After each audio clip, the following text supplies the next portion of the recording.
Yes, Mr. Chair, it is 6:01 p.m. and this is the planning and zoning board on August 2nd, 2023.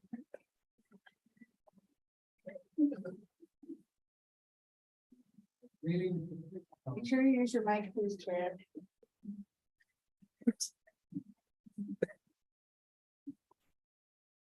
Okay, all right, roll call. Evelyn Arcudio, Here. Juan Cotton, Here. Ed LeBlanc, Here. Sage Chauncey Basha, Here. and Daniel Valesky. Here. You have a quorum. Okay. Everybody stand up for the pledge of allegiance, please. Pledge of allegiance to the flag of the United States of America, and to the republic for which it stands, one nation, under God, indivisible, with liberty and justice for all. Okay. Staff, do we have any additions, deletions, or reordering to the agenda after this? No, we don't, Mr. Chair. No? So we move to approve the agenda. So moved. Second, Second. all in favor? Aye. Okay. Approval of minutes. Okay, the meeting minutes, There are no minutes at this time. You have it next time. okay. Yep. Cases, we'd like to swear in the staff and the applicants and anybody who will be speaking tonight, please, if will be speaking, to stand up so you can be sworn in. Please stand and raise your right hand. Do you swear and affirm the testimony you give will be the truth, the whole truth, and nothing but the truth? If so, say yes. Yes. Proof of publication, 701 Botwell Road, we've got, Gateway Classic Cars. I'll do all three of them at the moment, 1939 7th Avenue North and 1821 South Dixie Highway, Madison Terrace. Do we have proof of publication on all those three? Yes, we do. Okay, board, do we have any disclosures to make? Been contacted with anyone? Okay, all right. Hold on 1 second, Chair. You want to go ahead and do this now? Sure, but I actually have a conflict with the presenter on here, so I'll recuse myself before they take the presentation. Okay, right, I want to make sure we have it. got it. All right. So unfinished business, I believe it is none at the moment. Good. And we get on with the new business. PZB project number 23005000 on 1 and 0140016, a major site plan amendment and conditional use permit request for a 83,000 square foot distribution facility, 33,000 square foot outdoor use area, and 50,000 interior use, designated as a wholesale distribution facility used by LDR section 23.3.6. The subject site is located industrial park of commerce, I-PLC zoning district, and has a future land use designated with designation of industrial. Okay, and we be enlightened by the staff on this. Yes, thank you, Mr. Chair. For the record, Scott Rodriguez with the Planning and Zoning. The item before you is the 1939 7th Avenue North Major Site Plan and Conditional Use Permit request for 83,000 square foot distribution facility, which includes a 33,000 square foot accessory outdoor use area and 50,000 square foot interior use area, designated as a wholesale and distribution facilities use, including additional site improvements for the accessory outdoor storage area. The request is to revise the approved site plan to include accessory outdoor storage area and seek approval for a distribution facility. The new tenant is a distributor of construction materials such as drywall supply, metal stud framing, and acoustic ceiling tile. Some of their materials are proposed to be stored outside on racks adjacent to the building. Anticipated hours of operation are 6 a.m. to 5 p.m. and occasionally on Saturdays based on business volume. Delivery volume is predicted to be 4 to 6 daily inbound and 20 daily outbound. The business is anticipated to employ 40 people. The subject site is located south of Seventh Avenue North, east of Boutwell, and west of I-95, and is within the Industrial Park of Commerce zoning district. On April 6th, the Planning and Zoning Board approved the major site plan and blanket conditional use request for multiple conditional uses for development of a 75,000 square foot industrial development at the subject property. The approved blanket conditional use included conditions of approval that prohibited outdoor storage and required an additional conditional use permit approval if the use exceeded 50,000 square feet. Therefore, additional approvals are required to establish the distribution facility as proposed. The industrial building is currently under construction. And these are the existing conditions. The survey of the property. And this is a site plan, and I want to expand a little bit more on the outdoor storage area and related site improvements. As indicated before, the proposed 33,000 square foot accessory outdoor use area is part of this request. And it will contain cantilevered racks that will be attached to the west wall of the building. The racks are used to store metal stud framing. The remainder of the outdoor storage area is available for storage of other construction related materials and vehicles associated with the business. And the area I'm referring to is in the yellow. Fencing will be installed to screen the outdoor use area. A new 8-foot high opaque fence and gate is proposed on the north side of the use area, which is visible from 7th Avenue North. The east and south perimeter of the accessory area will have 8-foot high chain link fencing, which is permitted for industrial uses, as it is not located in the front yard, and an additional gate will be installed on the south side and can be chain link, but with the decorative mesh or vinyl. The north and south areas of the outdoor storage area will also have Knox box access. The surrounding properties include a mix of compatible uses in zoning districts. The project is consistent with the comprehensive plan, strategic plan, city's LDRs as condition and conditional use criteria, as well as qualitative and community appearance criteria. Therefore, staff is recommending approval with conditions. And that concludes my presentation. Is the applicant here?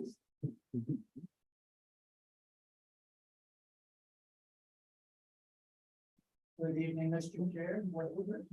Bradley Miller with Urban Design Studio, here for the applicant. Yeah, just. So I just want to say something, is this based on the first tenant coming in to the space, right? And so we'll see more of it probably coming up. Other tenants, well, it could be, I mean, as other people come. Maybe, maybe not, it's on, yeah, I'll touch on it. Is there a clicker? Or is it a? I have to unplug. Yeah, you just. Right. I promise I'll be done in an hour and a half. Gotcha. Or maybe 4 slides. Thank you, Scott, for the introduction of the project. This was before this board, I think a couple on the board, a couple not on the board at that point in time for the project. If you can move ahead. And we are asking for an amendment to the site plan, which is really based off of the condition that Scott read into the record there.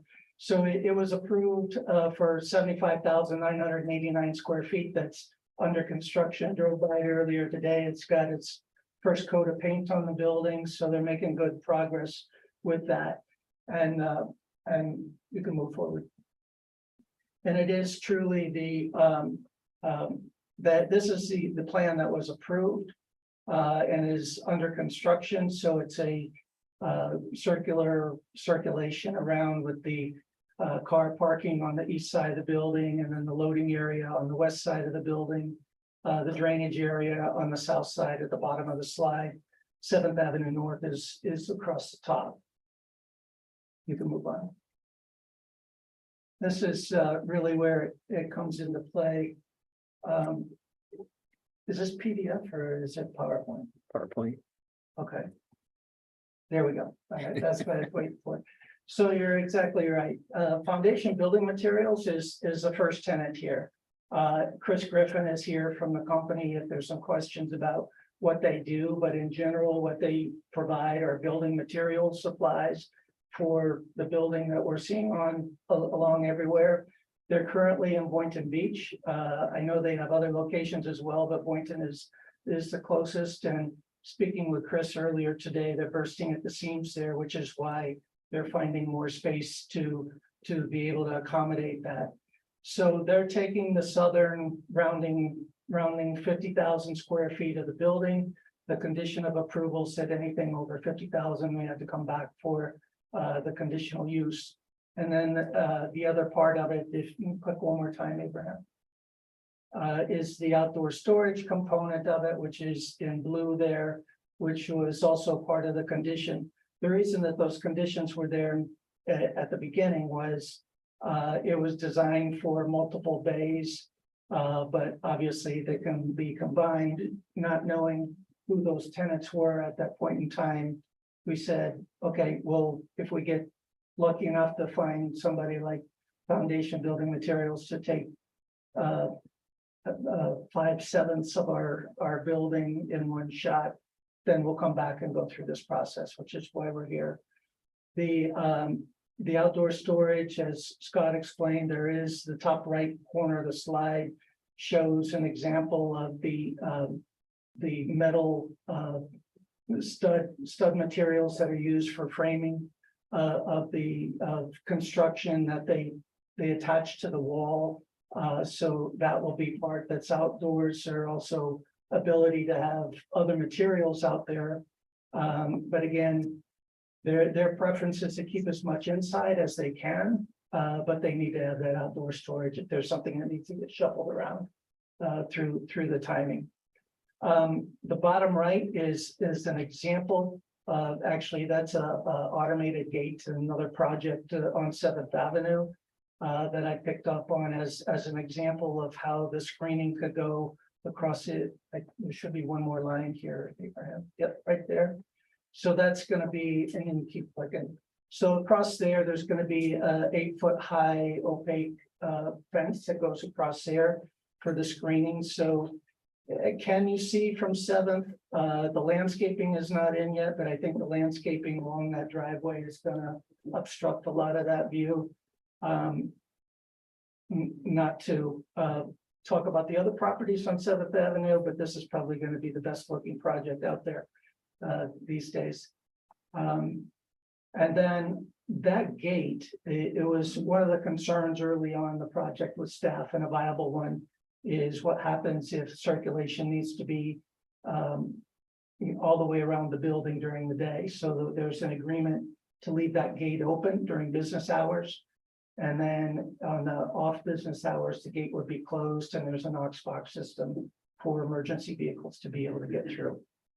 The same would be true on the south end. It wouldn't be the same gate. There's really nothing to be seen back there. But that's a situation with the outdoor storage. And then the conditions of approval, the bottom left are the black and white part is what the condition, how the condition reads for the uses that are approved for the project. And then we're adding the verbiage that's in red there that's really just including this outdoor storage that we call tenant B, which is for foundation building materials. So that's the sum of it. We've your staff has always done a great job, and we're here to answer questions. Mark Butters is here, who's the property owner and developer, and Chris Griffin again with Foundation Building Materials. So open for questions.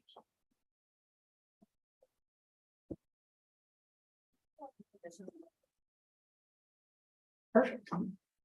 I just wanted to add as well that you'll see that the dumpster is in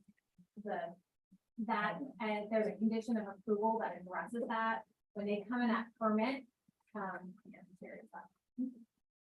When they come in at permit, do they need a minor do they need a minor site plan? Yes. So they have to come in for concurrent minor site plan with permit or minor site plan and then permit.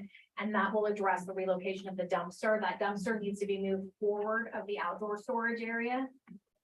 And then the conditions related to the fence itself facing Seventh has to be opaque.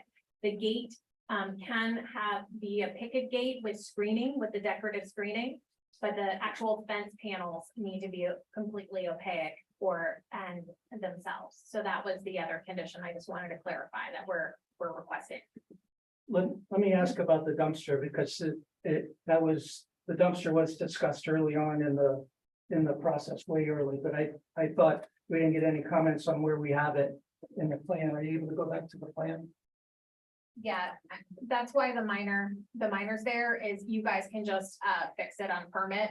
To bring it forward, it needs to go forward, and when you're planning out and you're working out the details to move that. So right now it's at the bottom left corner of the yellow Right, square. So because what- other what's- tenants need to use the dumpster, so that's the only dumpster for that property. and it will be open during business hours, so. So the refuse did not want it in the back, they wanted it forward because they wanted to be able to access it, because they may come and get your dumpster, not during your business hours. So they need to be able to access the dumpster. Okay, that would have been good to know about, because then we would have modified that through the process and I'd have to come back and take staff our time again. It's we didn't- concurrent with the permit. So you come in for permit and we do the minor and we use your building permit plan, so it's not another process unless you want it to be, so it's all concurrent. So it would be done with the permit. Mhm. Okay, yeah. One question would be, it looks like obviously, in the drawing shows, there wouldn't be any change of the permeable and the permeable. That's all. That's all The same. building area, paving, drainage, nothing else changes other than the interior space and the fencing and the screening of the outdoor storage. And I saw a lot of the conditions seem to be for, I guess, non-retail use, is that correct? Yeah, Retail is opposed to, what's that called? It's wholesale. Okay. The only change to the conditions were those words in red that we had put in there to be able to allow the outdoor storage, which by current development order says that we can't. The issue is the one that retail, I think will end up changing that ridiculously if we had to do that, so. Yeah, it's a wholesale. use. Yeah. Landscape won't change, all the other things instead of saying, or just basically enclose the fence. That's fine. Anchor tenant, why not? No. And a good, Good question.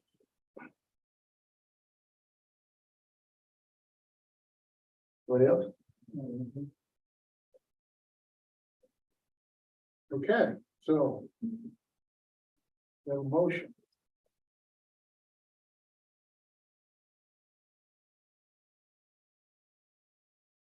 I move to approve. Wait, we need to ask for public comment. Anybody from the public?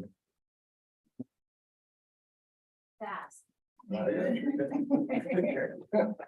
Brad, would you want to say something? no, So then I will move to approve the conditions of PZB project numbers 23-005-00011 and 23-014-00016 for a major site plan amendment and conditional use permit request to establish a 183,000 square foot distribution facility on the top substantial evidence provided in staff report and that's one April. We have a second. All in favor? Aye. Thank you. thank you.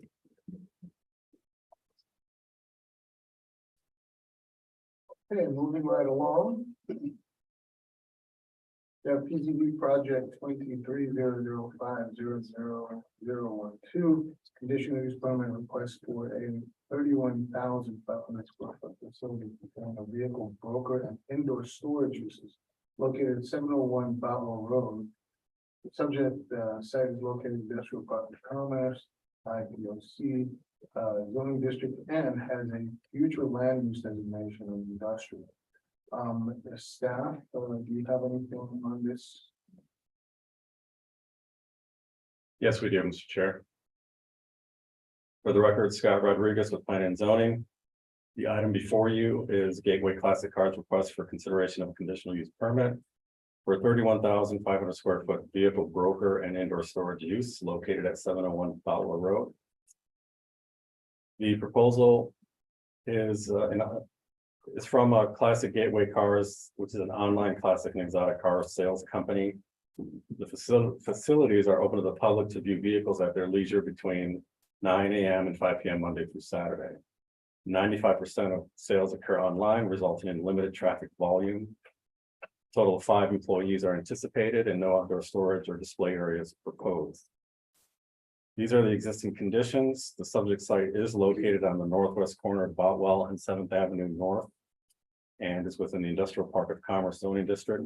The project is consistent with the comprehensive plan. Oh, I'm sorry. This is the floor plan of the project. And this is showing the office and showroom area, and you can see that the remainder is the indoor storage area. The project is consistent with the comprehensive plan, strategic plan, city's LDRs as condition, and conditional use standards, and staff is recommending that the planning and zoning board review this information to determine if the proposed conditional use permit meets the criteria of the comprehensive plan and LDRs, and if the planning and zoning board approves the request, conditions of approval have been provided. I do want to point out that staff has modified condition number 2 from on page 5 of the staff report. Should the volume of in-person sales be greater than 5% as anticipated, the new conditional use permit shall be required to review the use as vehicle sales. We changed that to the in-person sales shall not exceed 5% of the total sale volume. Again, if staff is asking the board to consider this and provide a recommendation. And if approved, we have conditions. And that concludes my presentation.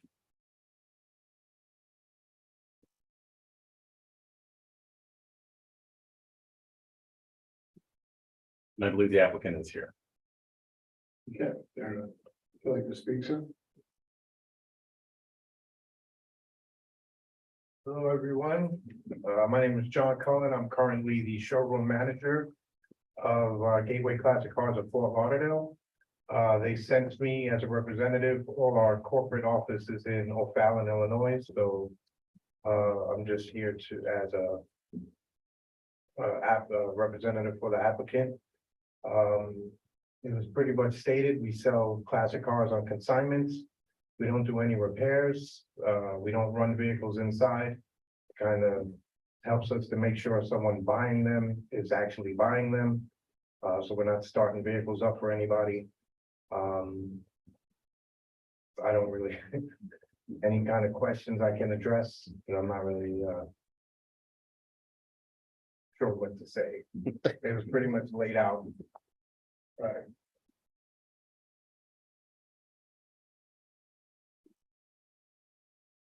Any questions from the board?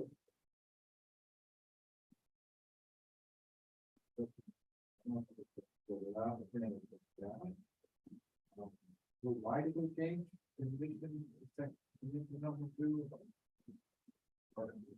didn't want to keep it specific to the use, if you will. The code may change down the road. No, just in other words, it's like what state, the way it's shown here, this has been superseded from what I have in my package here. And we just basically simplified it, saying like what was here was just too much information. Exactly. Yeah. It was just too much information, and if we change the process later, then it would go back and refer to a process that's no longer in the code. They could still do this, they just don't like to say. Yes.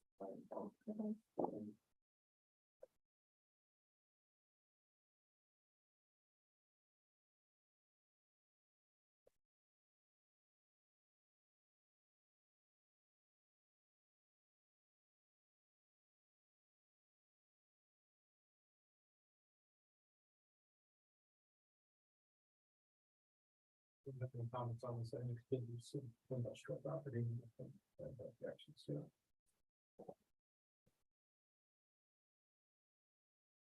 Is the property, you rented the property, is that Yes. correct? Yes. So as a tenant, you came in and then wanted to add to this one way or another.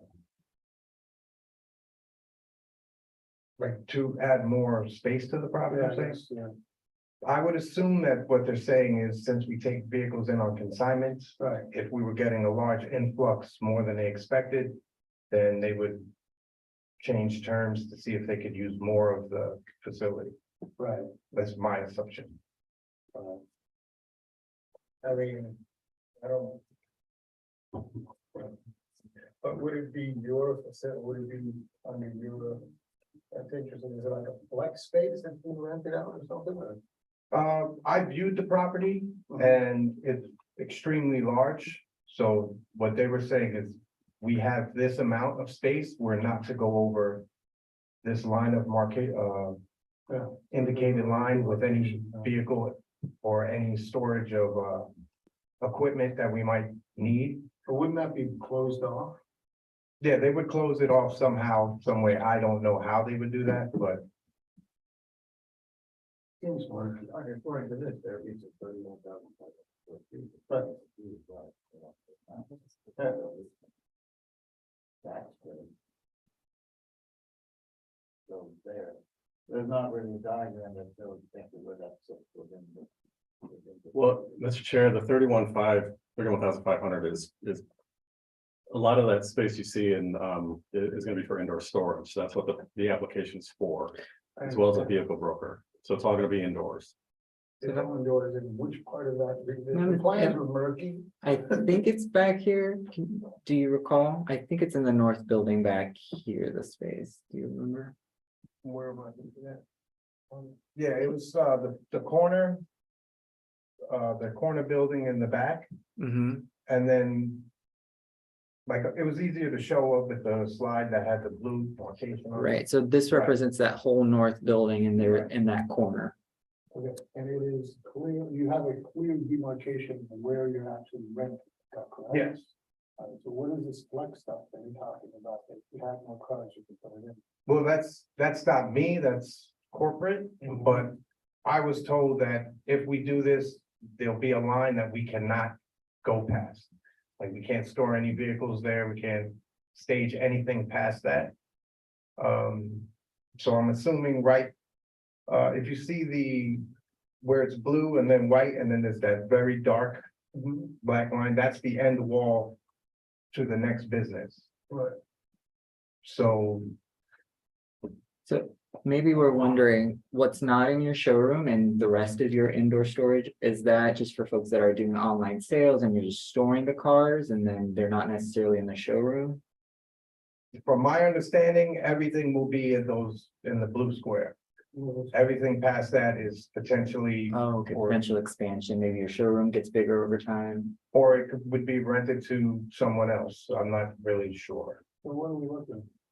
So it sounds like you guys are they're asking for a larger area. They're not there yet, but they're getting that entitlement should they grow. And in fact, without having a lease, without having real possession of the property, is that correct? Again, You said blue area. you I'm correct. lost Change here. it blue. It's- right, the dark blue is the office Yeah. part. The light blue is where the vehicles will be staged. The white area is area that you are not currently. using. Exactly, is Right. where So we this would is not a be allowed. multi- to- What Okay, I'm seeing here is a conditional use for a multi-tenant building. Yeah. This is one tenant moving into a multi-tenant building. They don't want to build a tenant separation wall right now, for whatever reason, which is their business. So he's gonna have basically a line painted on the ground that says, keep all your cars parked on this side. Somebody may rent the other side for storing boxes. I understand all that, but It's- I have it's an a big issue with thing, it though. because there's no, a line of demarcation is not a real tenant space. So you want sort of a future use, like sort of phantom use. thing. no, he's just saying the build out. Right, They should have a lease indicating how much they're renting. I believe that side of the building isn't fully built out internally. There's the shell. okay. And we're seeing they're putting the walls in for the showroom, so they might not Right. necessarily do Where I have an issue is this, because I've been in these tenant situations before, where all of a sudden you give the certain rights to do something, somebody else, let's say you don't want the problem, and somebody else comes in and then they want to do something else. And they say, well, look, you know, you have this, and it might not be a use that we would let do that big of a piece or whatever. And then they say, well, you gave the rights to some person, right? And then we kind of be forced to give it to somebody else that might not really be able to have that use. You get it? So, in other words, I don't know. I've been in tricky situations like that. in my life, but I thought, if legally, if you see that there's a clear path into this thing, The request is for the 31,500 square feet of Okay. indoor storage.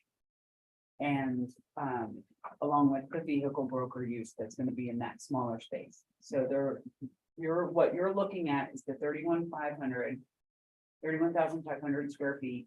Are you okay with indoor storage and vehicle broker use being in that space? that they are renting or maybe not.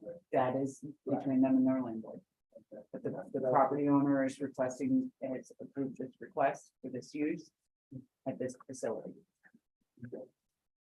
If they wanted to expand, Mhm. They would have they to would come have back. to come back in for another CP. Mhm. So, it's unfortunate that was clear that they might expand to the full space, because they really should have asked for ideally for the full space if they plan to expand over time, because it's just gonna cost them extra time and money, because if they come in, Sherry's gonna catch it on business license if they renew, or they come in and if they're inspected and they have a maximum size, you know, they'll get a just not get the infection eventually or something, but if they expand to that next piece. And I don't know that it would have substantively changed the application to go to the existing, you know what I mean? I don't know that extra, what would that be, like maybe an extra 30,000, like 60,000 square feet of this, it seems there's no people going and it's just cars. I don't know that it would egregiously, substantively modify the ask, you know, so they really should have planned a little better. But You know, honestly, but they didn't, so this is what they have, and if they do something different and they're caught, then they gotta come back. And the landlord will have a code compliance case, so. or if it's a business use and it becomes an exclusive type of thing, arrangement that you have. Maybe somebody would have to come back and but that's a business thing. They have to buy the use from you or something else. And these are the things I've seen in these types of situations where someone's gotten really frustrated with all of a sudden now they have to pay X amount more because you now have a right to do this or whatever, that's exclusive. And you may not want it next year, right? So somebody else wants it, well. Also, this is to the property, this is not to the tenant. Right. So the use approval is to the property, so it's not exclusive. No, I'm just saying that and it hasn't anything to do with us, but it just gets into those murky situations. Yeah, business wise.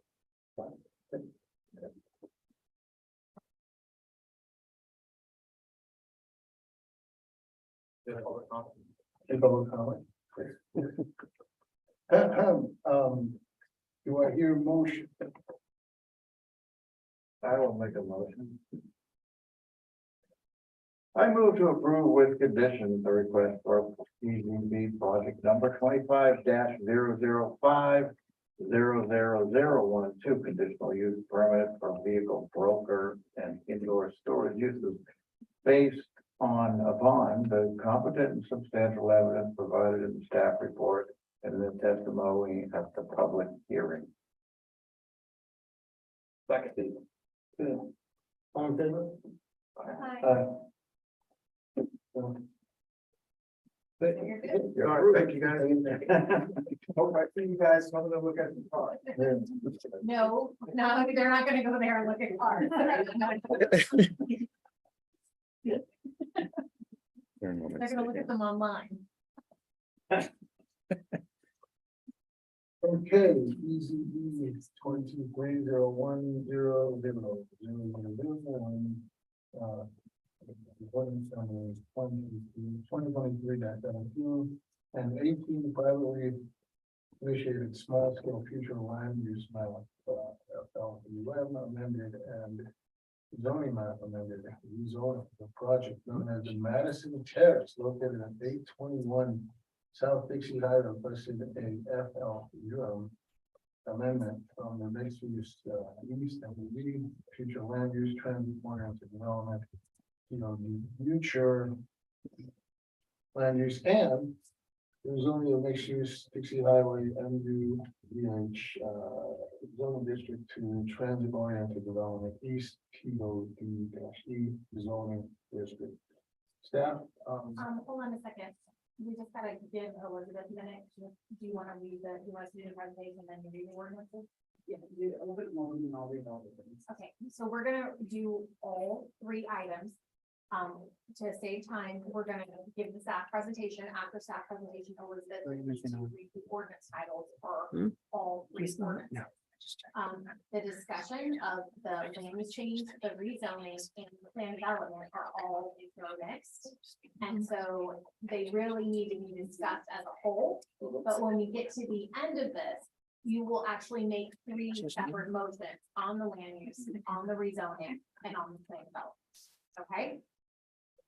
We're having fun today. We're mixing it up, okay? We're doing something different. Something different. So, All right. Just a moment, we're just renaming here the Zoom. We'll get started.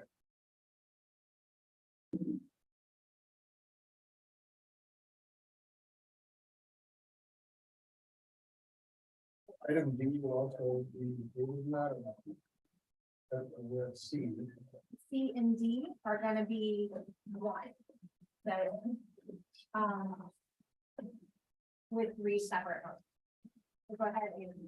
All right, so I'll get started.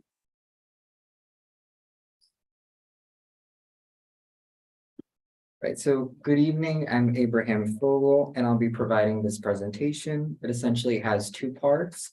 The first part deals with the future land use amendment and rezoning of 821 South Dixie Highway, and the second part will be covering the plan development. As I mentioned, we're starting with 821 South Dixie Highway. The current zoning is mixed use Dixie Highway, and it has a future land use designation of mixed use east. And the rezoning request would change it to transit oriented development east zoning and transit oriented development future land use. Here we have the maps that reflect the current zoning and future land use. This slide shows that being changed, and that would be a continuation of the zoning district. Overall, the project has 5 parcels, and the abandonment of the alley that bisects the project area north to south, and the abandonment of the 20 north feet of 9th Avenue South. So here we have the existing conditions. The lot's approximately 40,500 square feet, and the current use is for car sales. So a bit of background. As I mentioned, the Madison Terrace project will include 5 parcels and the right-of-way abandonments. It will provide a total of 176 age-restricted affordable dwelling units.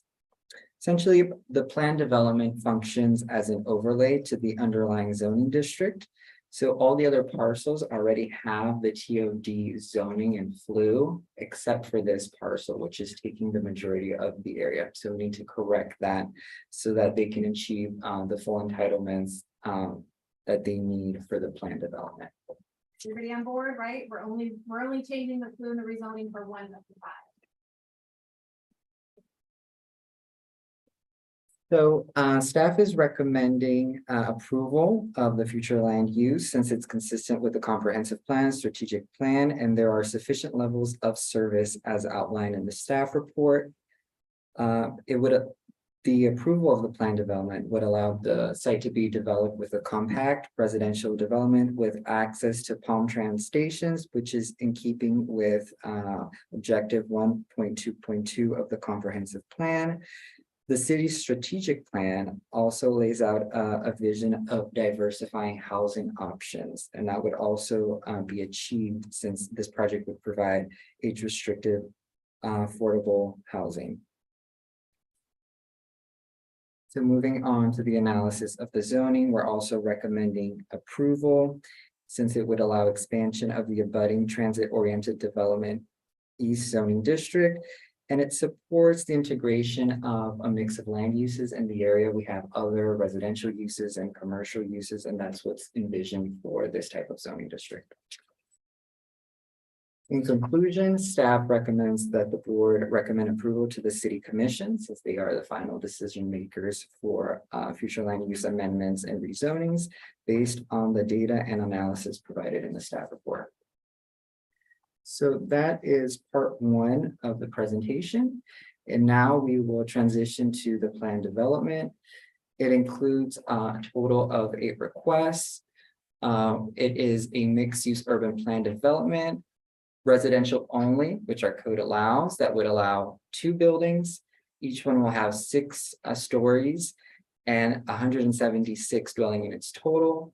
It is considered a development of significant impact. Our code sets that threshold at 100 units, and it's over that. Our code also has a threshold for major site plans and conditional uses once you're above 7,500 square feet, which this would be over. As I mentioned earlier, we have right-of-way abandonment of both the alley and the abutting right-of-way, which is 9th Avenue South. And this project utilizes 3 incentive programs: the sustainable bonus, affordable workforce housing, and transfer of development rights. So moving on to the site plan. As I mentioned, the site is configured with 2 6-story buildings with pedestrian entrances fronting South Dixie Highway. Parking is proposed on surface parking lots and on the ground floor of both buildings with vehicular ingress and egress from South 8th Street. Amenities include open space, fitness room, arts and crafts room, game room, billiards room, and activity room. In total, the project will have 168 one-bedroom units and 8 studio units. A total of 123 parking spaces are proposed, which is under the required parking. The plan development provisions allow flexibility in the zoning code, including parking. Staff is seeking direction from the Planning and Zoning Board as well as the City Commission regarding this reduction. And as part of your board packet, the applicant provided examples of other projects that they have constructed in Florida, which have reduced parking. Here we have the landscape plan, which includes required perimeter landscaping and shade trees. As a plan development, as I mentioned, there's some flexibility in the code to make this layout function. There are some reductions in landscape islands being provided. Moving on to the renderings. Here we have a view of both buildings from South Dixie Highway. The proposed design is contemporary with Art Deco inspired detailing. The exterior finishes include corrugated metal panels, smooth and scored stucco, vertically oriented windows, and Art Deco decorative parapet elements. Both buildings feature a flat roof and identical designs. Overall, the building design is contemporary while honoring the Art Deco design, which is one of Lake Worth Beach's prevailing architectural styles. Here's another view from South Dixie Highway. Here's a front view of the elevation. The other side elevation of the building. And here we have the rear facade. We have included a condition of approval to require murals on the rear facade to add visual interest on the expanses of blank facade. And those murals would have to come back to you for final approval. On this slide, we have more details regarding the exterior finishes. The project also includes 2 monument signs as depicted on the elevation, and they are proposed within the height and size requirements of our code. They're not asking for any flexibility regarding the signage. As depicted on the master development plan, the project will have 2 phases, as you can see from the red line. Phase 1 is at the bottom, phase 2 is at the top. Staff has added several conditions of approval to address any concerns related to the phasing of the project. We've also added a condition of approval to slightly change phase one to include the landscaping and fencing along South 8th Street so that during phase one, there is the complete beautification of the streetscape. So now we'll quickly discuss the incentives being requested. We'll start with affordable workforce housing, which is outlined in our comprehensive plan. And it deals with allowing for the increase in density and reduction in living area for dwelling units. So with this project, it is 100% income restricted, which exceeds the requirement of 15%. And they are requesting a slight reduction for the one-bedroom units. They are requesting it to be 576 square feet instead of 600 square feet. That represents roughly a 4% reduction. And through this program, the 15% bonus in density represents about 22 dwelling units additional. Moving on to the sustainable bonus, also outlined in our comprehensive plan, where you can obtain a 25% bonus on density, intensity, and height, as outlined on table 1 of the comprehensive plan. So through this program, the applicant is requesting for a bonus of 26.25 feet above the 30 feet is the base. So by adding that 25, they're able to achieve 56.25 feet in height, which represents 5 stories. The additional density represents 64 bonus units, and the floor area ratio increases to 1.7. So as we depicted on the slide, we're showing a total value of $921,455 roughly, and we do that by calculating the bonus area, and whatever is tier 1, that's multiplied by 750. Once it's tier 2, it's 15. So we add all of that together. Currently, our regulations require 50% of that value, which is around 460, to be paid out to the city directly. The applicant will be asking that the city commission waive this fee. So as an example, here on this slide, where it's sometimes difficult to quantify the value added with these affordable units, but as an example, our provisions allow for the buy down of units. So in this scenario, we're saying if the project came in at 15% affordable and the remainder of the units being 149 were not affordable, and the city wanted to pay the developer to build them affordable, we would have to pay the developer almost $9 million to achieve 100% affordable units as being proposed. That's just an example to show the value added. If it was reversed and the city were asking the developer to increase the number of affordable units in the project.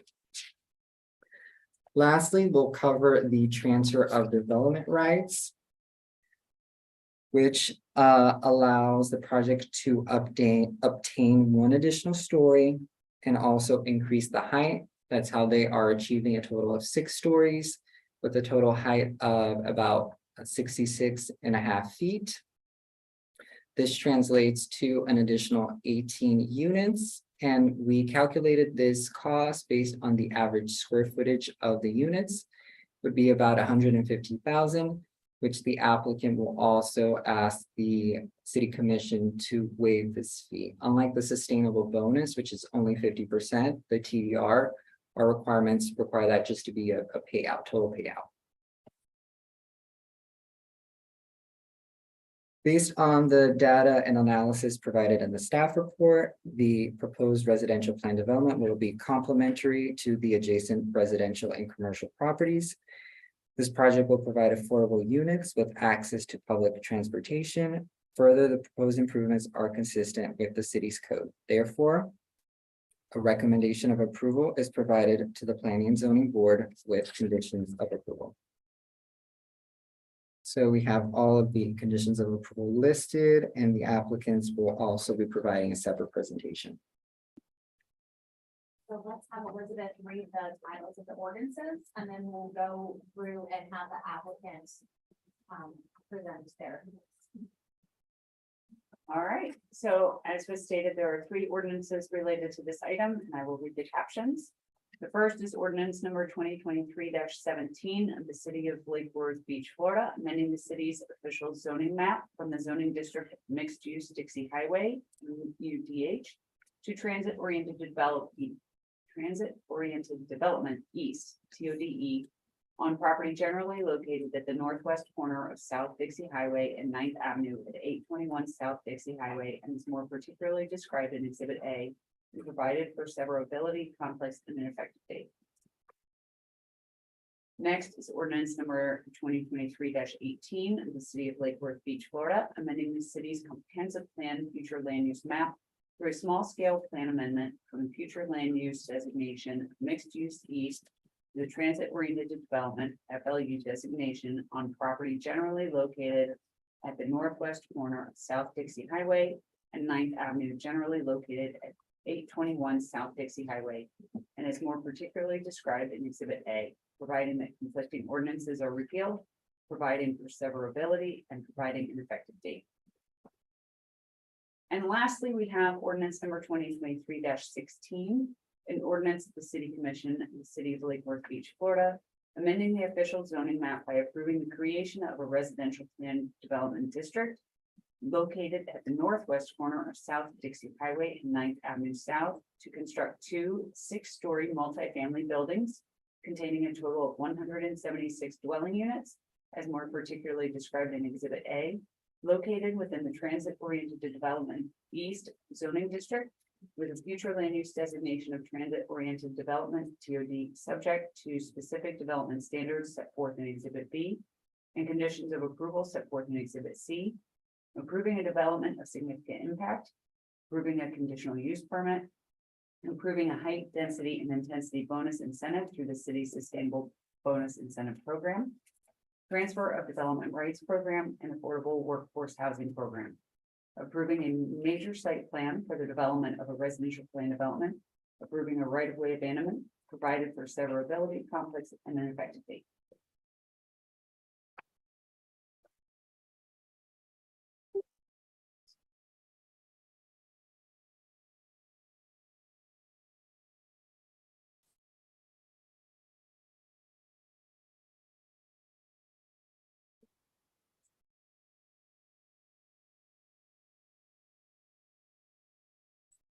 Good evening, ladies and gentlemen of the board. Thank you for your time tonight.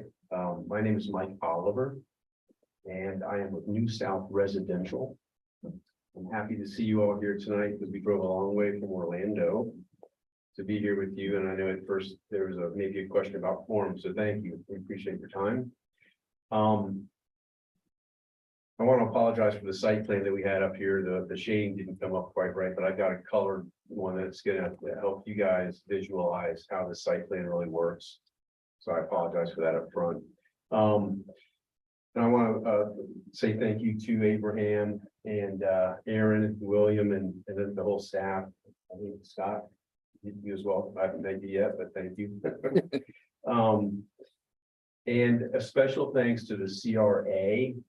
We started this process back in probably August with the landowner, trying to find a site in Palm Beach County, not knowing it was going to be in Lake Worth Beach. And when we found the site, the CRA liked it a lot. They liked this type of product as an infill project. And in November, the CRA board approved a $640,000 forgivable loan to us for this project, which is extremely important for the allocation that we have to achieve from Florida Housing Finance Corporation. And I'll go over that process more with you in just a few minutes, but Joan and her staff were great to work with. They've helped us a lot. Being in Orlando, having to post things on the site and driving 3 hours was not very efficient. And they helped us with the neighborhood meeting, all kinds of things. it was really great. This particular project, all of our projects, actually, we co-develop New South Residential. I've got two partners and American Residential Communities. The four of us combined have over 40 years of experience doing affordable housing in Florida. We've built, we've completed 8 of these 6- and 7-story buildings in the last 10 years. And there's one under construction in St. Cloud, Florida, as we speak. That'll be our ninth building. We like to infill higher density type projects for elderly. That's what we focus on. And you know, hopefully we'll have some success with this location. You know, when we found the site, we started looking into Lake Worth Beach. Go ahead. Oh, sorry. We were happy to find a municipality that recognizes the importance of affordable housing. And we did see that, you know, the city commission had just done a you know, state of emergency type of thing, which is, you know, every city has this issue. It's a major social problem, frankly. And it's how do people find affordable places to live? And I'm just, I commend the city for coming right out and saying we need more affordable housing. You know, understanding the city's need and desire for affordable housing, you know, we're requesting the entitlements that allow us to maximize the density and building height, but stay consistent with the comprehensive plan and the land development regulations. Go ahead. So I want to make there's a big difference between us and a market rate apartment developer. Say I know one of the more recent apartments is the Bohemian here. It's a market rate building. We are not market rate. We are affordable housing as defined by the federal government. We have to go through a process with Florida Housing Finance Corporation. And we're highly regulated by both federal and state laws. We're financed with low income housing tax credits. And basically what that is literally the IRS through the federal government puts up tax credits, income tax credits for us and other developers to build these projects. In the state of Florida, each year's an annual cycle. We compete with in large county, there's a large county RFA and a medium county RFA. And there's about 10 allocations plus or minus. Palm Beach County and the other large counties each get 1 allocation. Broward gets 2. And you know, it's very competitive. So Palm Beach County every year will get 1 allocation. One of the cities or the county itself will get an allocation. But it's extremely competitive. Our partner is Wells Fargo. They actually get the tax credits to offset their annual tax bill at the end of the year. On this particular project, we'll get about 27 million in tax credits. Yeah, about 27 million. For that, we have to abide by rules and regulations, and we'll go over that in just a minute. This is based on a lottery. The winning allocation is based on a lottery ball. So in Palm Beach County, if last cycle there were 4 applications, which meant each of those applicants had a 25% chance of winning. And that's just the way it works. Now, this year, there might be 2, there might be 1. We don't know. But I want y'all to know how the process works, because you know, we have to get the entitlements first. And then we go into our annual cycle, which this year on September 12th, our applications are due. And you know, we have to get lucky. So we have a 3-year contract with the landowner. And so we will have 3 opportunities to get the first allocation. But if the entitlements are approved by the city, it's not like the Bohemian or some other market rate project. They just go out and they build it. They get their financing from their private equity, from their bank, and they build the project. we have to get an allocation from the Florida Housing. And each phase will have to get a separate allocation. So I want you all to know that up front. The CRA is behind us. They put up the funding for us to be competitive. Hopefully we get an allocation the first year. We'd love that. We'll know by October. We have to choose a demographic. We choose either a family demographic or we choose an elderly. We think this site is more conducive and this building type is more conducive to elderly. And all of our mid-rise and high rises are elderly demographic, 55 and plus. So everybody in the building, has to be at least 55 years old. We must remain affordable housing for 50 years. Rent rates are established by HUD. We don't set our rent rates. The federal government does. The maximum rent rates are 80% of the area median income. 10% of our units have to be extremely low income, which is 30% of the AMI. Go to the next slide. Here are the rent rates, and we looked at a project called the Mid and the Bohemian, and we showed you what 1 bedroom, 1 bath rent for, what they rent for. And then we put up our rent rates, and these are determined by HUD again.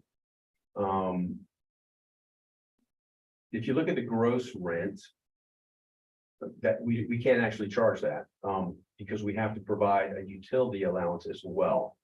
So what you want to do is look at the net rent values, and if you want to compare it to the other projects in the city, that's what our tenants will pay. Again, we don't set those rates. We are obligated to those rent rates until HUD changes them. The next one. Again, we are, I think the staff did a good job of explaining how we are consistent with the comprehensive plan. With a more efficient use of the land, reducing the dependence of automobiles. Our 1 bedroom, we'll get into this a little bit more later too, but our 1 bedroom units, we keep tally of all of our residents. We know what type of car they have, their license plate. This is more for security and safety reasons, but we also know who has a car and who does not. And in our typical project, it's typically between 0.5 and 0.6 of our residents have a car, which that kind of plays into our need for parking as well. We'll get into that a little bit more.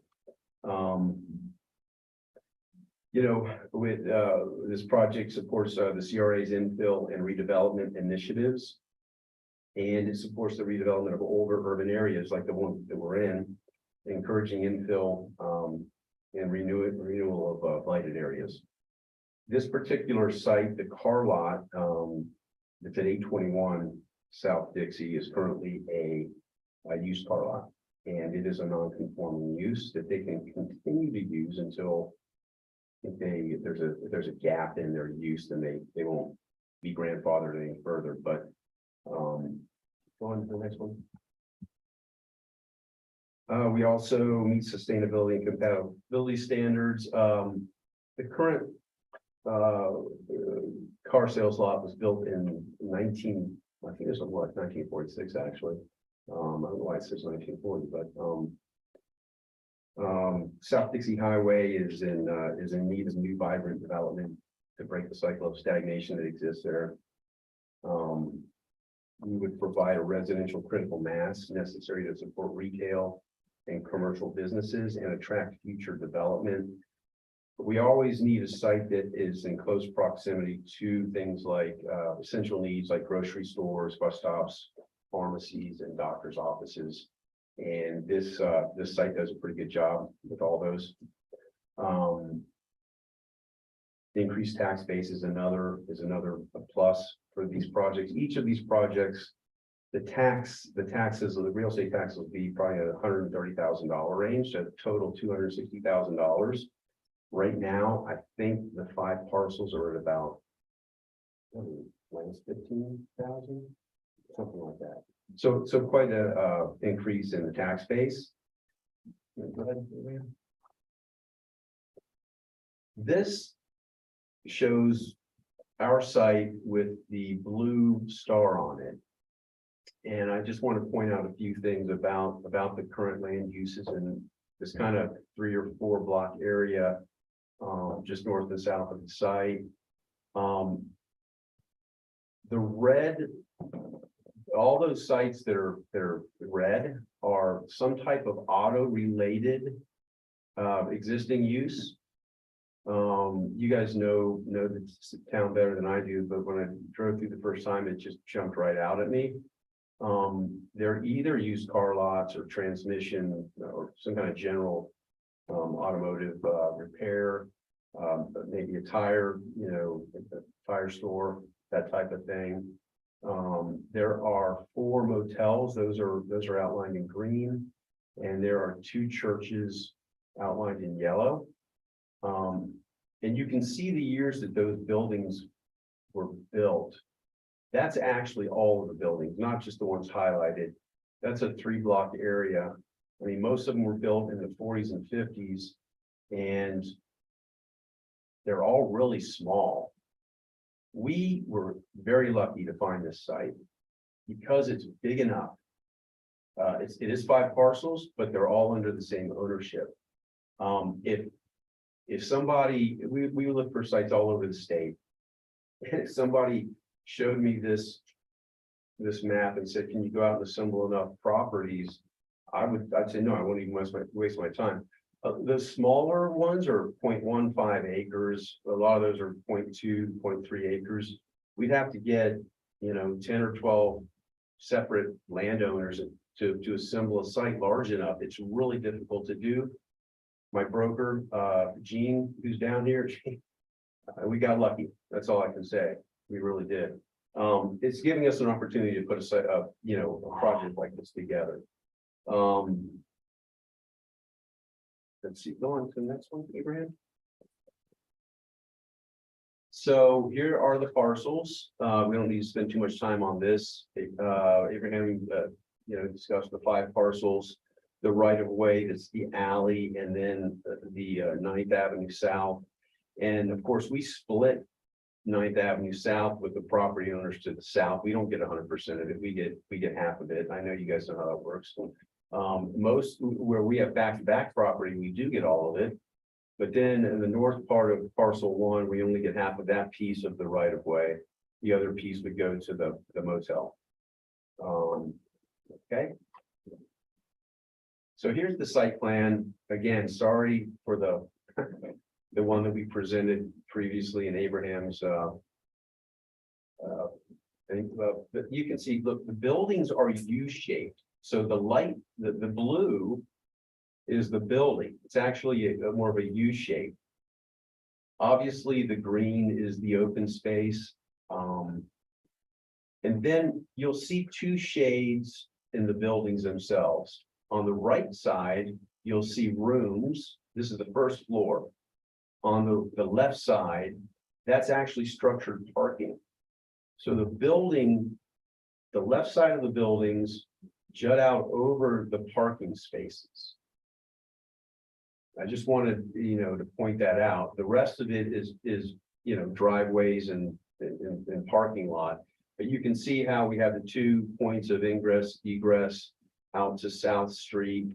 We thought that was really important for our elderly demographic, not trying to get out onto, South Dixie, a high traffic street.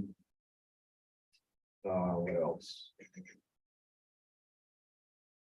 In the alleyway, there are utilities, water and sewer go down the alleyway, and in addition to an overhead power line. The power lines we're going to have to put underground. I've been working with the city electric company, and we've got proposals to do that work. And it's just not a good idea to have buildings so close to overhead power lines, so those will go underground. And then you'll see in the middle of the 2 buildings out, not right on South Dixie, but a public open space. We'll have some pavers and some benches and things, and that's something that I think we're required to do by code. Is that right? Maybe not. I believe you're using it towards your sustainable bonus. Okay, yeah. There's a good reason to do it. So we're doing it. And if you go to the next slide, you can see the public open space between the two buildings, and all the landscaping and all that kind of good stuff. So go ahead to the next slide. So again, phase one would be 91 units, 83 one-bedroom units, and 8 studio units. Phase two would be 85, and they would all be one-bedroom units. Both buildings would be 6 stories with structured parking and surface parking, structured parking being on the left side of the building. We have all the buildings that we do, we have a pretty good security system. Key fob access for residents, cameras that monitor vehicular ingress and egress. We also have cameras on each floor, so we can monitor elevator ingress and egress. We have amenities and common areas within each building, full-time property management, and full-time maintenance. Activity room for social gathering, game room with a billiards table, things of that nature. Resident benefits are developer paid water and sewer service, developer paid utility allowance for electricity. And we do provide washers and dryers in each unit at no charge to the residents. And I say that because we are required to have hookups, washer and dryer hookups, but we don't have to provide washers and dryers. And many of our competitors that do, they charge the residents a monthly like rental fee for that. We don't do that. Go to the next one, please. I think this is really important. Our residents are average age. This comes from a project that we just finished in October in Cape Coral on the West Coast. The average age at move-in was 69.4. It's amazing when you go into a building with, we have a 110 unit building in Orlando. I go in there every couple of weeks because it's close to the office. And it's just amazing how quiet it is. And the residents are just, playing games, or we got a little garden out there. And it's not like a family project where you have a lot of young kids, and, that's great too. But as far as having a concern for, let's just say, a dense project, there really is no need for concern. We always get the question from local government, well, how can we be sure that, it's going to be our, people that live in our town or in our vicinity, maybe snowbirds come down and occupy all the buildings, all the units. And so I asked a few of our managers to put together some numbers. In Cape Coral, there's 96 residents, 86% came from either Cape Coral or Fort Myers. They're right next door to each other. 93% came from Lee County. 4.8% came from other counties in Florida, and 2 did come from out of state. But across the board, that's just the way it works out, because people that live in close proximity to the building, they see it going up. About 3 months from our CO, we'll put a banner out there, and the first people that come in the door get on the list first for qualifying. And that's just how they fill up. It would be the same for Palm Beach County. Most people will come from the county, and a lot of people will come from Lake Worth Beach. See here. That might be it. Well, we have some photos just to give you guys an idea of the interior finish of our buildings. The kitchen. Now this kitchen is staged, but you can see the unit itself. Right here, yeah. One more. there another, and then here's a typical bathroom with, we have to have grab bars and things of that nature for the elderly. So that's why you see those there. Here's a typical lobby. This one's in clear water. But that's how we finish out all of our buildings. And that's it. I'm here to answer any questions. We'd love to have your support. And we're here to answer questions.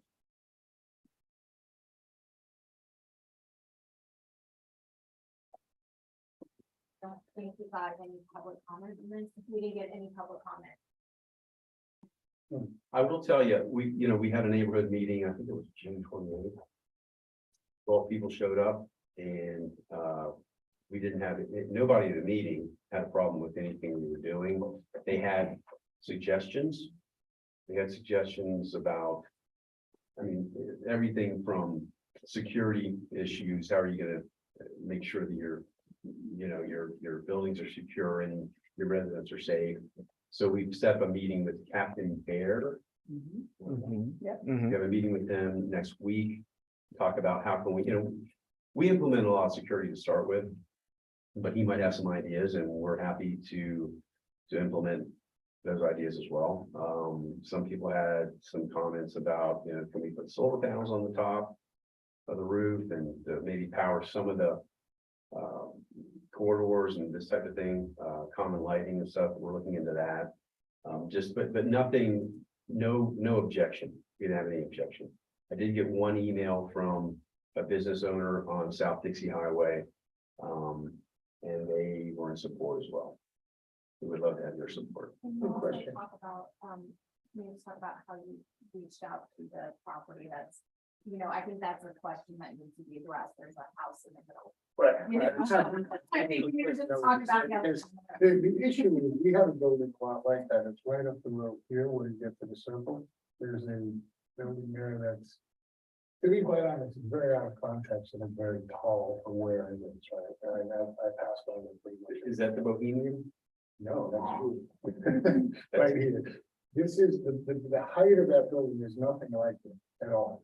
Oh, like this? Yes. Oh, okay, got you. Yeah, but there's a building here, it's a 60 building. And I think it was specifically built, now it is sort of an older. It's in Elderly. Oh, Lakebrook Towers. It's the same. Lakebrook Towers. It's right up the road there. And it was done in the 60s and.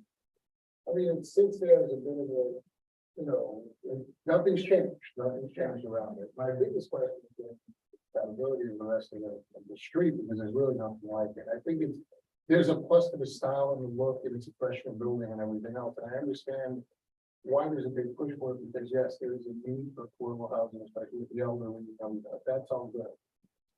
The person in that home, I don't know what they're saying about it, because they obviously didn't sell you a lot, right? And you put a big tree in front of it to cover it, your presentation, which, at some point or another, you have to deal with it. I get it, but it's tough that, that person, I don't know what they would have to say. I'm surprised that they hadn't even come to the meeting or anything else, but. We have noticed them twice now, because within 400 feet, I think it's 400 feet, we have noticed everybody. You did the notice for the, Not your problem. Right. Yeah. My brokers reached out to them. She can't get in touch with them. I don't know what else to do. We would have been happy to purchase that. It would have made our site Of plan. course, that would be better. Yeah. And we could still do that, but what I would say is. What I would say is that these opportunities are hard to find. And I don't know how they feel about it because they haven't Well, They haven't responded. That's their issue, that's fine, but, and that the staff would probably also know if they did reach out, if they had any opposed there or anything else, So they would have gotten a notice letter for the meeting, and right? And they would have gotten a notice letter for this meeting and the first meeting, and they'll get another notice letter as well for the second meeting. and the neighborhood meeting had a notice requirement too, so that's gonna be a total. And the neighborhood meeting had a sign posting with an email and number to call. Right, And then this had sign postings for this meeting as well. I think the only thing they haven't done is, I mean, I don't know, has your broker knocked on their door at all? She told me that she couldn't. I don't know what that means, like, from a professional. Yeah, I mean, it's done through the process, they've been, legally advised about your intention to do it. I mean, it is what it is, you follow the process. That was our first question as well. And we're like, did you call the people in the hotel? The other thing too is, I mean, the only worrisome thing, and I guess it alleviates, because you have seniors, is your parking fund, which is about 35%. Yeah. Above, where, you know, you should be. But given that they do have a senior community, which may not drive, only have one car, or, you know, that kind of thing. I do understand that. We shoot for this ratio in all of our projects.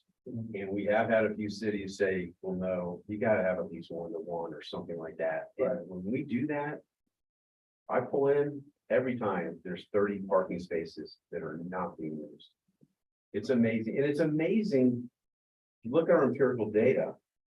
And you look at the 1 bedrooms across 13 projects. It's, it's 0.48, 0.51, I'll give you a better 0.55. Go to that building I told you about. Yeah. Take a look at how many parking spaces Yeah. they have, they go to under. And you can see more or less, you know, to give yourself an example, a real life example of like what, I mean, it would help your cause, okay? So look at that, I think it's it's a plus, and the people that are going in there, it's a plus, and the fact that the way it's structured, it's a plus, but definitely there's always some nudges here and there. Sure. One of them is, I guess, that height feature, but it is a height of the building. And that person in that house worried about that building falling down. Well, we hope we don't. It probably won't happen, but, you know. Yeah. I mean, we will continue. I mean, it would still be a huge plus for us to figure out how to acquire that property. Yeah, no, I completely understand. Yeah. And their value probably went up, so. And again, it's, hopefully we're lucky the first year.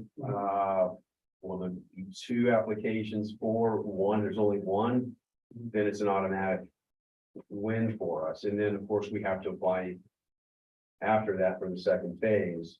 But we've been pretty lucky, so. How would you guys like to structure your discussion? Are you generally comfortable? Do you want to talk about the land use change and the zoning change and deal with that and then vote on that and then talk about the plan development? Or do you want to talk about it all together? Do you have questions? I think first I need to read that I'm going to be abstaining from the discussion and the voting on this issue.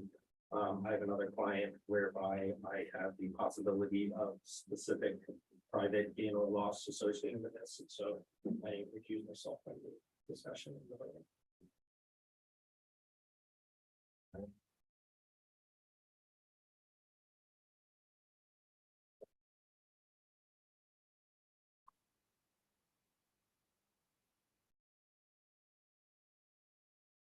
Oh, no, I mean, it's just, this is your meeting, guys, so, I mean, it's an affordable housing project. No. Do you want to repeat the question? Okay. Focus on that. Sure. So do you want to go, how do you want to break this out? Do we want to go back and talk about the land use? And if you have any questions about the land use change, and then we can vote on that. If you have any questions about the zoning, vote on that, and then vote on the PD. Do you have any general questions about the plan development? And you want to get those answered and then just vote all at once. It's up to you. Specific question about FLUM or the. I think we do it all together, we probably, because everybody has different concerns for one another, different things to talk about, probably, so. Should we go to each commissioner, I mean, each board member, sorry. I just like city commissioner. Each board member and see if they want to share. I can start, I guess. I mean, I know I'm a lawyer, I'm not an architect. I do landlord tenant law, and so I know a lot about LIHTC. and some of the affordable housing aspects of this. I think it's great. We're getting a large LIHTC development in Lake Worth. There's additional protections and, in addition to what Florida statute required under the HUD regs for notice before you evict, they can't discriminate against Section 8 voucher holders. Right. Which is good, in my opinion. So I think this would, I mean, in general, I think this is fine. But I'm not, like I said, I'm not.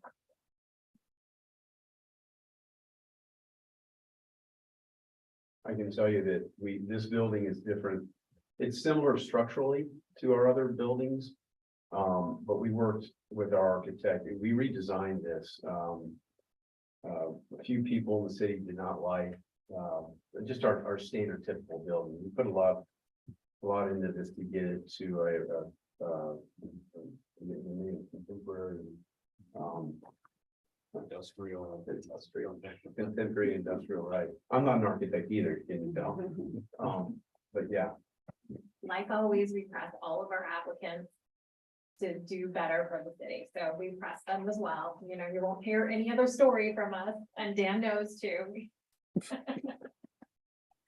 So we try not to torture anybody, but we try to get the best we can for our residents.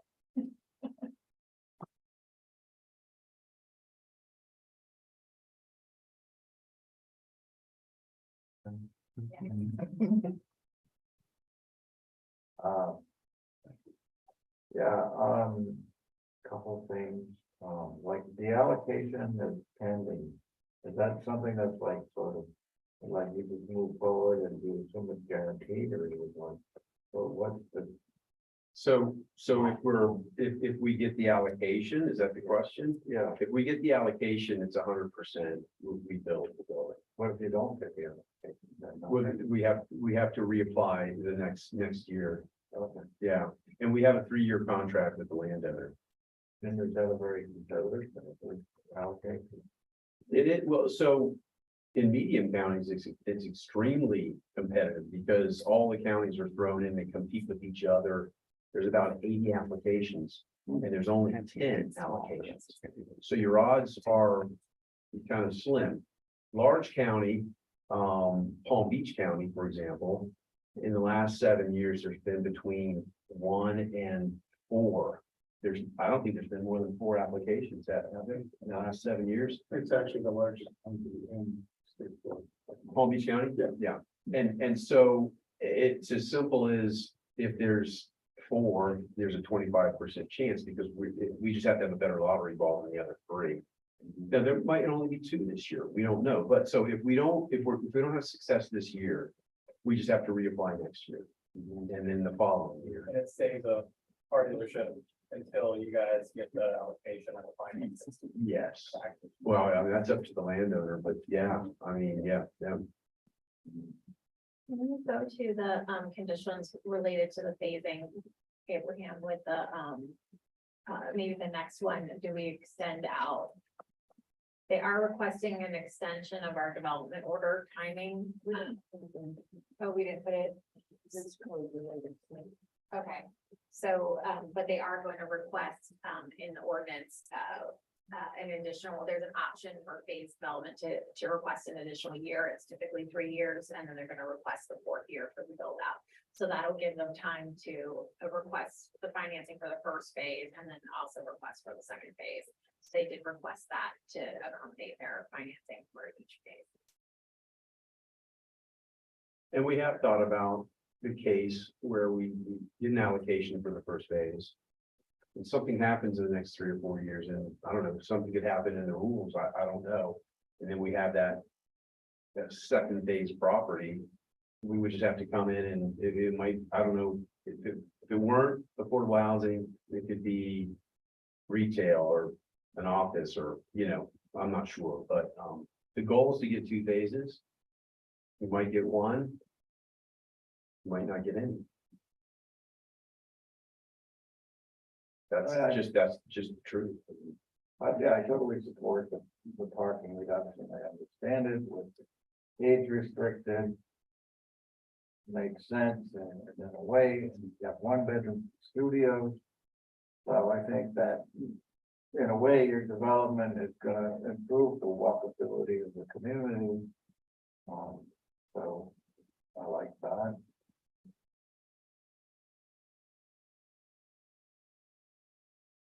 About the fee waiver that they're applying for, that doesn't really have anything to do with us. Is that the That's city not you, council that's thing? not your jam, that's the city commission's jam. Wondering. I mean, if you have a feeling about it, you can share it, but really it's their kind of policy and their money for that policy, so. I guess I feel like they're the elected officials and that's good for them. to We make felt- that we felt the decision. Anyway, is it something that's been done in other projects or we considered it or? Yes, the TDRs have been waived in previous project. I can't remember which one was it, the Bohemian that waived? Where was it this, well, it was either the TDR, the sustainable bonus for the Bohemian. Yeah, so, and remember that prior to the recent resolution, all of the sustainable bonus value could be captured with on-site improvements. And then that changed 2 years ago where the 50% had to be paid to the city. So typically, a lot of our previous projects never had to pay into prior to that resolution into the sustainable bonus fund. So that was a change that the city commission made, because they wanted to see some monies coming into that fund.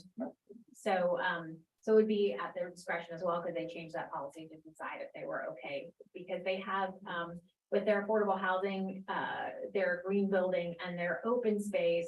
Under the old program, they could have qualified to meet the total value of sustainable bonus with on-site improvements and affordable housing. So they would have, under the old program, that would have been zeroed. So they would only been on the hook and been requesting the waiver for the TDR, but with the change a couple years ago, they're now obligated to pay the 50%. So they're asking to basically be considered under the old rules. Oh, I see.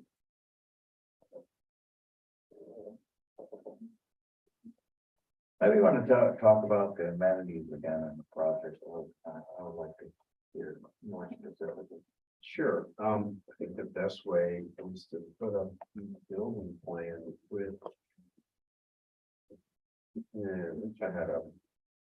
site. So, You want a floor plan or? yeah, floor plan. I'll pull it with a floor plan.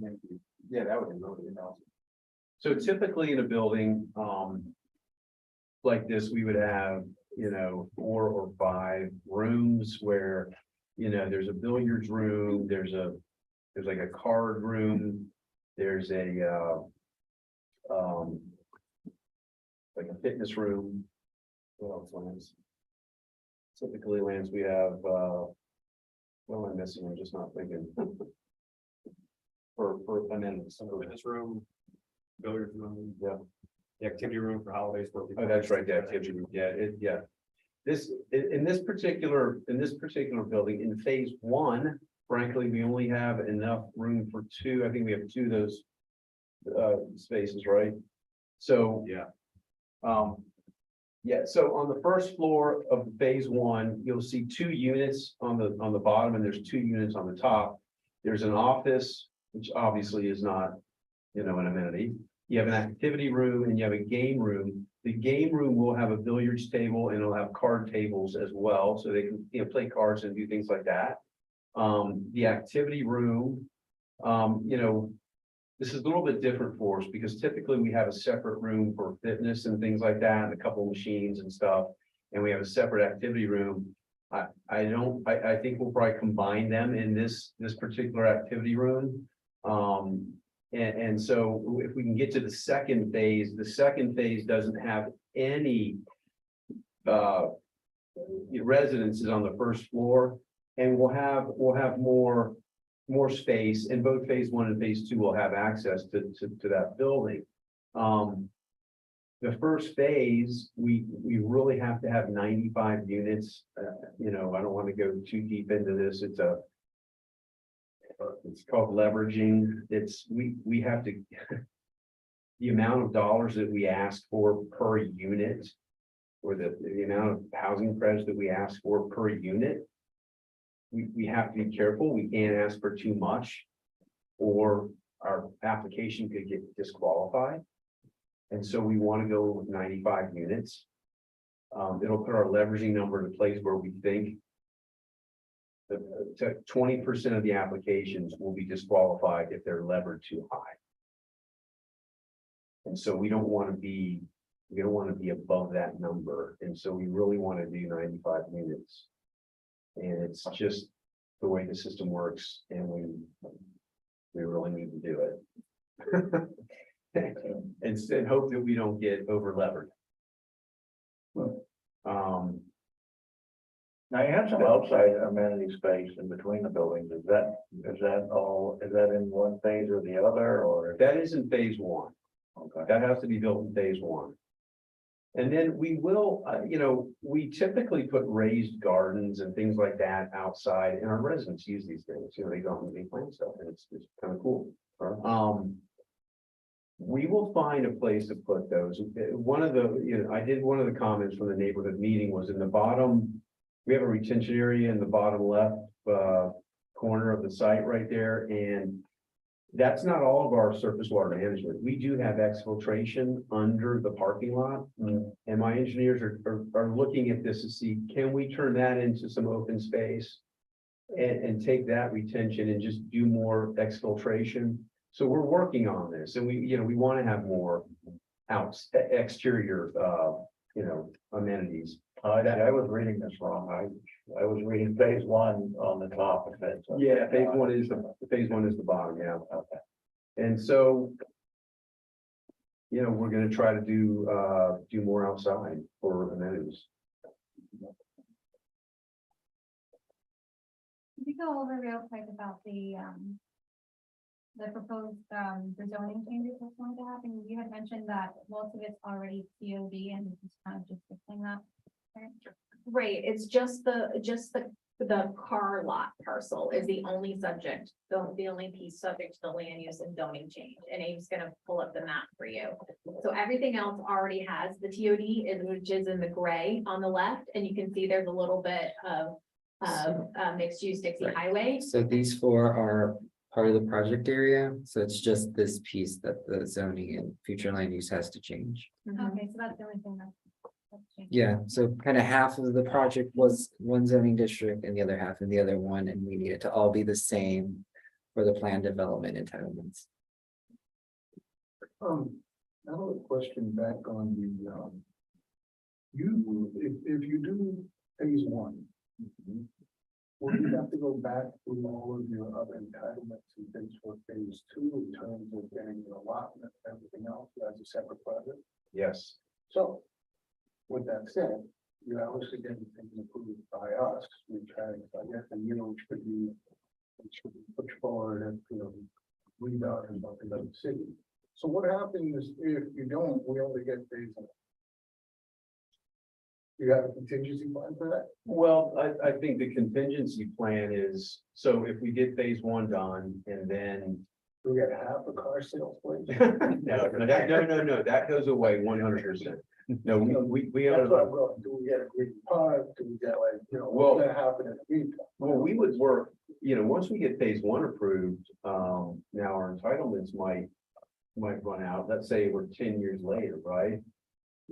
So where I'm So- going with this is that you've got a neighborhood that you're trying to improve, you're getting a building that you're obviously, you want the buildings to feel right about it. Right. As a type of condition, would you have something that would say that you can at minimum do at least the greenscape there or something that would have? That's in the conditions of approval. So what we did is they have to do basically the fire for circulation for fire. They need to do that driveway and that has to be maintained. So whatever, even if something comes in that's not affordable housing, that the basic function of the site plan. They're also gonna have to do some basically agreements between the phases and stuff. If they were to sell off the second parcel, they could do that. And they're gonna have to replat, do right-of-way abandonment. So there's a lot from here to there that they're gonna have to do to Right, make but I'm all those. talking about making it look. Right, so in phase one, they have to completely screen, they have to provide a landscape buffer around the project. They need to provide a landscape screen. It needs to be buttoned up and tidy, and it also needs, that's why we also had conditions of approval on South H Street to address the streetscape all the way to the north end of the parcel. So those are built in conditions of approval. So, and that's all right too. But let's say that that green screen that we see on every construction site that we have in town, right? If that takes 2, 3, 4 years, right? So did that have a timeline? So it'll end up looking like this black spot, that's been under construction for 4 years. And I think there should be a time limit or something so that the neighborhood, at least even the people, if they finish the project, might want it to be something else. And I'm not talking anything elaborate, and I understand the fire department, I understand everything else, but at least kind of a lawn or something. Oh, yeah, no, I don't know. no, we would do that, I think we would sod it. And we And would that might maintain be it. something, if it does take you more than Yeah. a year to complete, it wouldn't be Yeah. good to just see a green construction fence for 4 years. That's what I'm, community wise. I think we can amend the conditions prior to city commission to make it clear that once construction is complete on phase 1, if it has not officially commenced on phase 2.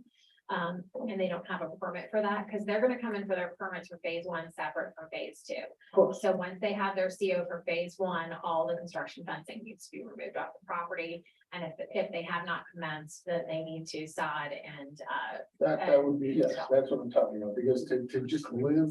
Yeah. With a big 6-foot green whole block fence of construction, but even your own tenants might turn around and say, Jesus, what's going on here, right? No, we're on board.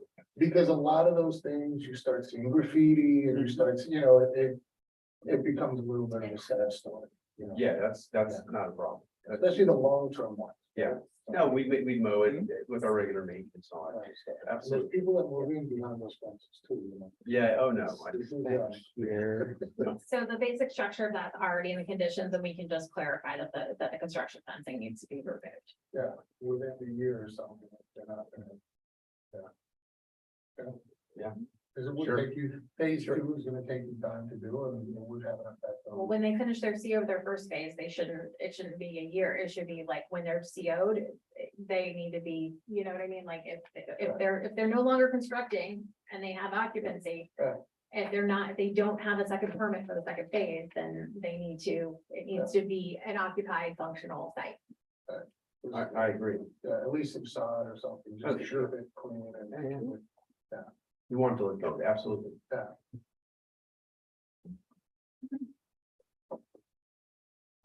friendly, you allow pets. We do allow pets, yeah, up to 20 pounds. And lots of people have big little dogs. That's a hard one. That's fine, it's good. Anything else from the public?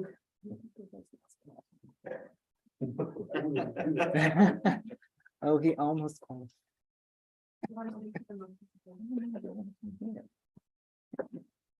like it's complicated motion one way or another. Well, it's 3 motions.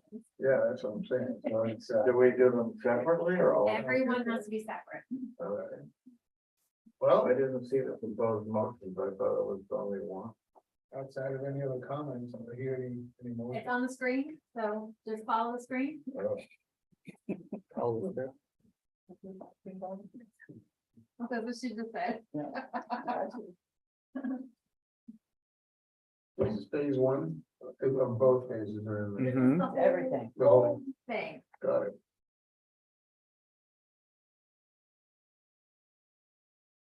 Guess I'll start with the first one. So, make a motion to move to recommend approval of ordinance number 2023-17 rezoning from mixed use Dixie Highway to transit oriented development east for the property located at 821 South Dixie Highway. So we do them separately, right? Yes. Yeah, so do I have a second? Second.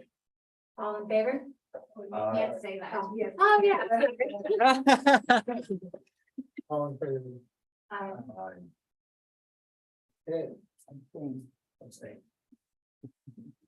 We have a motion for the second.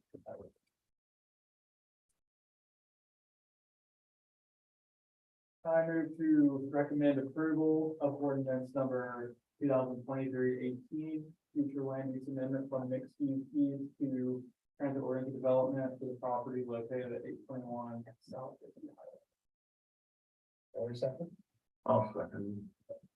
all in favor? Aye. Aye. And the third one, I will read it. Move to recommend approval or disapproval of ordinance number 2023-16 mixed use urban primary office. Residential, no, Yeah, known as Madison Terrace. you can't make the motion, Chair. I'll do it. Thank you, though. I usually do. Move to recommend approval of ordinance number 2023-16, mixed use urban plan development, residential only, known as Madison Terrace.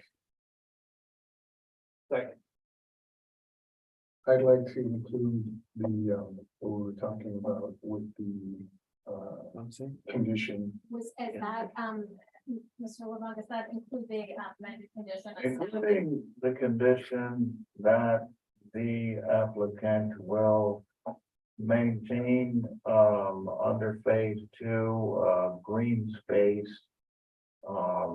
In the event that phase 2 has not, commenced, construction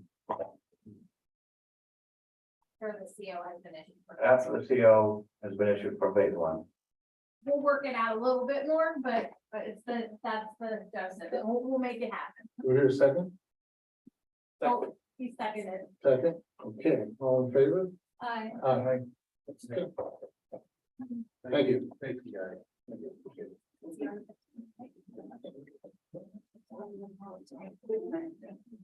Good night. You all appreciate it. And drive on the county.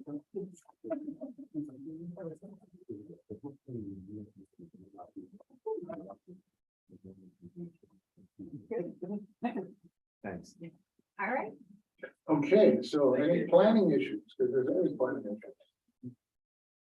There are no planning issues. Interesting. Public comment, would the public like to say anything? So here, public. Department reports, you guys. Well, I just wanted to thank Ed LeBlanc for his service on the Planning and Zoning Board.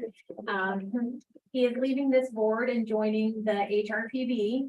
And he has graciously agreed to do so because we are doubled up on architects on this board and do not have an architect on our Hrpb, which we are required to do to maintain our certified local government status with the state. And so we thank him so much. So much for joining the Hrpb and saving our bacon.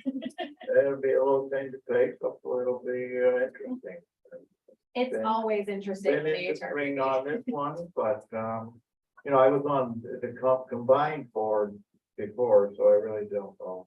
Not sure what to expect. Don't really what the heck, why not? Sure.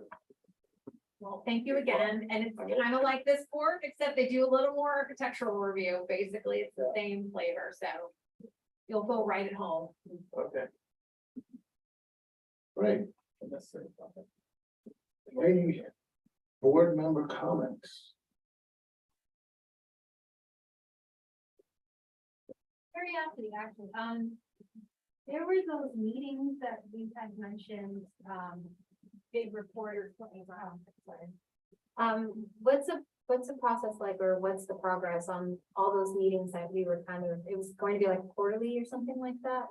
Do you remember that conversation? So they're not doing that now. So instead, staff is gonna provide a written report of everything that you're doing. If there's something when we go to write the report, we have a report due in October for you. And we were just gonna kind of provide the summary of kind of what Alex did, which is this is what you guys have been working on. Here's the types of applications you've been reviewing. Here's the issues. If there's something you would like to include in the quarterly report about what you've been doing, you know, let us know and we can include that. You know, you vote as a board to say, yes, we'd like to include this in the report. And we're happy to do that. Other than that, our plan is just kind of give the commission an update on the number of applications you're reviewing, the types of applications, you know, just that kind of thing. Do we get to see that before it goes to the city, or it just goes straight to? It'll probably just go straight to the city. If you want to see the first one, we'll show you like the basic format. And then if you want to add something, then you guys can just tell us. So it would be quarterly. So obviously, you know, it would be October, January, you know, April, that kind of thing, you know, so. Or March, actually, but March, you know, so quarter, I don't know. I mean, it's not, it's kind of, it's a one pager and it says, you know. Yeah. Yeah, so if you have any recommendations to the city commission or anything like that, we would include that. But mostly like a lot of your stuff, a lot of your recommendations and things that you provide are provided with things that already go to the city commission. And I wanted to touch back on the LDR change, your recommendation related to the secondary accessory dwelling units. That change that you recommended to the city commission got included in the final ordinance. So everything, a lot of what you recommend that would go to the city commission goes directly to the city commission, and we already present what you say to them in the item. So, and we include it in their staff report as well. So whatever you decide here related to an item goes straight to them. So it's really was intended more for advisory boards, like the library board or something, you know. We're kind of a, you know, kind of a square or a round peg in a square hole or something, you know, that thing, that saying, like, that's kind of, what we do is weird. And you guys meet so much more than other boards. Other boards often only meet quarterly, and they provide a set of recommendations and actions. You know, what you do is so much more complex and intensive, and it's hard to get that in a quarterly report. So, and you have so much, you actually are one of the more boards that has more of what you say goes to them in actual meetings and agenda items. So, so we're gonna give it a go, and we're happy to show you what it looks like. And if you really want to see it before it goes, I mean, it's just gonna, it's not gonna be great reading. I'm not gonna lie. We're happy to share. So that's it. Okay. Not much else. I guess some people got reappointed this time around. And I think it's definitely a good thing that they're actually interviewing people, because I think the process was very different before. But at the same time, I think there was a few things that were asked that were interesting.